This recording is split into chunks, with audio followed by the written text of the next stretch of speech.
दरबल्लाहु मसलन अबदन ममलूकन ला यक़दिरु अला शै। दुनिया की मिसाल दी अल्लाह ताला ने कि तुम्हारे अंदर भी दो तरह के लोग हैं। एक वो लोग हैं जिनको हमने खूब रोजी दी, इख्तियारात हैं उनके पास, दिन रात खर्च करते हैं, वो किसी से पूछने की जरूरत भी नहीं है उनको। और एक वो है जो गुलाम है, उनके पास कोई सिरे से इख्तियारात ही नहीं है। तो क्या ये गुलाम और ये दौलतमंद तुम्हारी नजर में बराबर हो सकते हैं?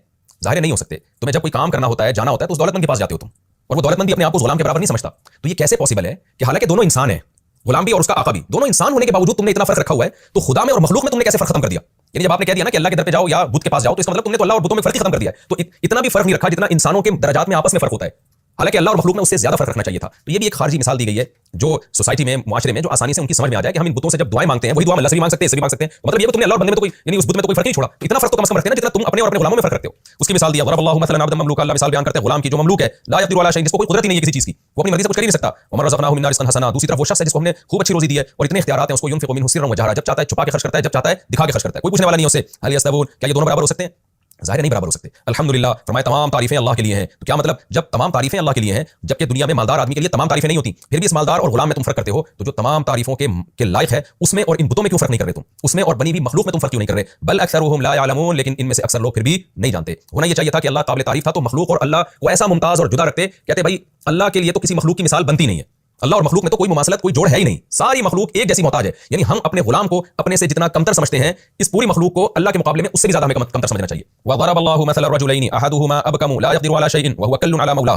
एक और गुलाम की अल्लाह ने मिसाल दी है कि पहले तो मिसाल दी एक आम गुलाम की, कि एक आम गुलाम है जो बोल भी सकता है, सुन भी सकता है, चल भी सकता है, किसी काम से भेजे तो वो काम भी सही तरीके से करके ले आएगा, एक नॉर्मल गुलाम। अब अल्लाह एक ऐसे गुलाम की मिसाल दे रहे हैं जो एब नॉर्मल है, जो बोल नहीं सकता, कोई काम उसके जिम्मे लगाया जाए तो कर नहीं सकता, उसमें सलाहियत ही नहीं है, उल्टा मौला पे बोझ बना हुआ है। तो अल्लाह ने मिसाल दी है कि ये जो बुत है ना, जिनको तुमने अल्लाह के साथ शरीक किया हुआ है, इनकी मिसाल तो ये दूसरे गुलामों से भी बदतर है। ये भी ना बोल सकते हैं, कोई काम के लिए भेजो तो जा नहीं सकते। तो एक आम गुलाम जब उसको तुम अपने जैसा नहीं समझते, तो अपाहज गुलाम को अपने जैसा कैसे समझोगे? तो ये जो बुत है ना, इनकी मिसाल आम गुलामों की जैसी भी नहीं है, बल्कि इनकी मिसाल तो अपाहज गुलामों जैसी है कि गुलाम अपने मौला पर मोहताज होता है, मौला को खिलाना पड़ता है उसको कमबख्त को कि ना ये बोल सकता है ना ये चल सकता है, उल्टा मेरे ऊपर बोझ बना हुआ है। तो इन बुतों की भी तुम हिफाजत कर रहे हो, तुम्हें इनकी जनाब सर्विस करवानी पड़ती है, तुम्हें इनको मेंटेन रखना पड़ता है, ये उल्टा तुम्हारे ऊपर बोझ बने हुए हैं। तो कैसी बेहतरीन मिसालों से कुरान जो है अरब के मुशरिकीन को मोटिवेट कर रहा है और उनके जो है ना दिमागों को साफ कर रहा है। लेकिन जाहिर है जिसकी किस्मत में हिदायत ना हो वो बुझाल और बुलाभ होकर ही फिर मारे जाते हैं। और अल्लाह फरमाते हैं वज़रबल्लाहु मसलन रजुलैन। अल्लाह मिसाल बयान करता है दो आदमियों की, अहदुहुमा अबकम, एक गूंगा है, ला यक़दिरु अला शैइन, कुछ भी करने की कुदरत नहीं रखता, ना बोल भी नहीं सकता, हक बयान नहीं कर सकता, और कुछ काम की भी कुदरत नहीं रखता। वह हुवा कल्लुन अला मौलाहु, उल्टा अपने मौला पर बोझ बना हुआ है। ऐनमा युवज्जिहु, जहां उसका मौला उसको भेजता है, ला याती बिखैर, कोई खैर नहीं लेकर आता वो। हल यस्तवी हुआ, क्या ये वाला गुलाम बराबर हो सकता है? वमन, और वो शख्स बराबर हो सकता है यामुरु बिल अदल, जो बिल्कुल ठीक ठीक बातों का हुक्म देता है। यानी इस यामुरु बिल अदल में सब चीजें आ गई। वहुवा अला सिरातिन मुस्तकीम, और खुद भी सीधे रास्ते पे चल रहा हो।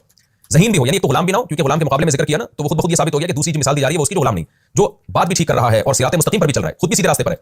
तो दूसरी मिसाल अल्लाह की है कि अल्लाह तो अदल की बात कर रहा है ऐसी मिसालों के जरिए, और खुद भी सीधे रास्ते पर है, यानी जो बात कर रहा है वो ठीक बात है, तो तुम्हें भी वो सीधे रास्ते पर चलाने की कोशिश कर रहा है। तो क्या इंसानों में कोई शख्स बात दुरुस्त करता हो, उसके तमाम हवा सही काम कर रहे हो और खुद भी सीधे रास्ते पर हो, वो इंसान और एक अपाहज गुलाम बराबर हो सकते हैं? ज़ाहिर नहीं हो सकते। तो खुदा और वो मखलूक जो ना बोल सकती है, ना चल सकती है, ना तो कोई काम कर सकती है, बल्कि उल्टा तुम पर बोझ बनी हुई है, तो वो मखलूक और खुदा आपस में कहां बराबर हो सकते हैं? तो एक बेहतरीन मिसाल है, अल्लाह ने मुशरिकीन को शिर्क की मजम्मत बयान करने के लिए और शिर्क का घटिया और हमाकत होना बयान करने के लिए अल्लाह ने ये मिसाल